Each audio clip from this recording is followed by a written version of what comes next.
right, so this is a quick tutorial on using Screencast-O-Matic.com.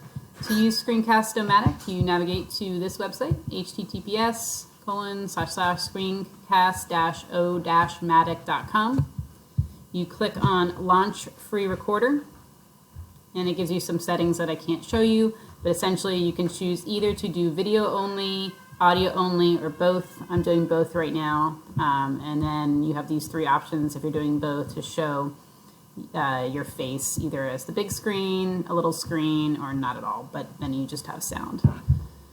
So for example, if I bring this, the bottom left hand corner, which you also can't see, you'll have the ability to start recording, a big red button, and then the blue button is the pause button when you're done. You are able to click in the background, so you could be showing a PowerPoint. You could show a video. If I were you, I'd make sure that you have the things that you want up first in order so that you don't have to wait for it to navigate to those web pages, which can take some time. But while we're here, I figure I will show you a little bit about Teams as well. So I think the URL to go to is just https teams.microsoft.com. When students first sign into Teams, they're going to see all of their teams here laid out. There are a couple different options of what this looks like.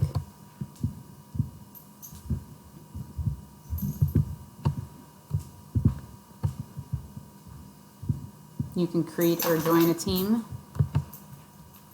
You can switch the view of how it looks if you don't like the one you have.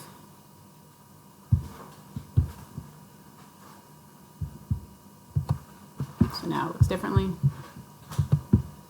And so now I have them as a list on the side. So the important thing to know is that as soon as they open up their team, the first thing they're going to see is all your posts. The post is a record of everything you've done.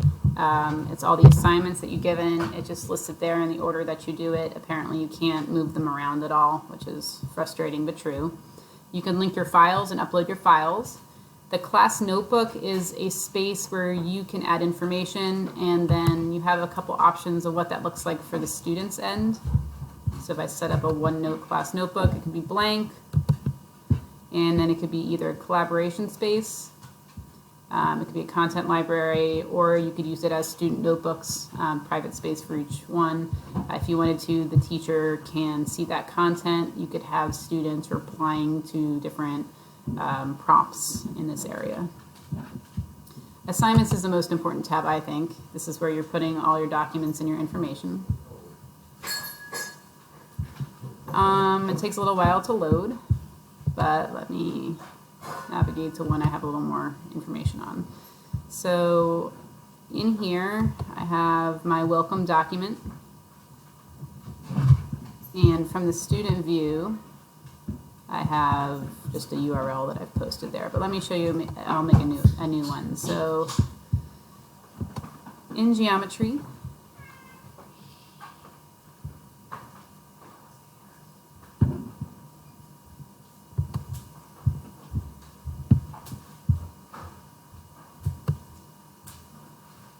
sorry, it's taking a little while. Let me navigate to a different one. Alright, so under my AP Econ class, under assignments, I click create at the bottom left, and then I create an assignment. You are going to name your assignment. You can put a description of what the assignment is. You can link your documents to the assignment. You can also select that the assignment is for multiple different classes. So title, your instructions, you click add resources, and you can upload those from your, I upload them from my computer. Obviously there's no points. And then assign to, you can select whichever sections or multiple sections that you'd like, and then assign a due date. Assigning the due dates is important because they're going to be listed on the assignments page by date. Alright, so let's go back to geometry class here.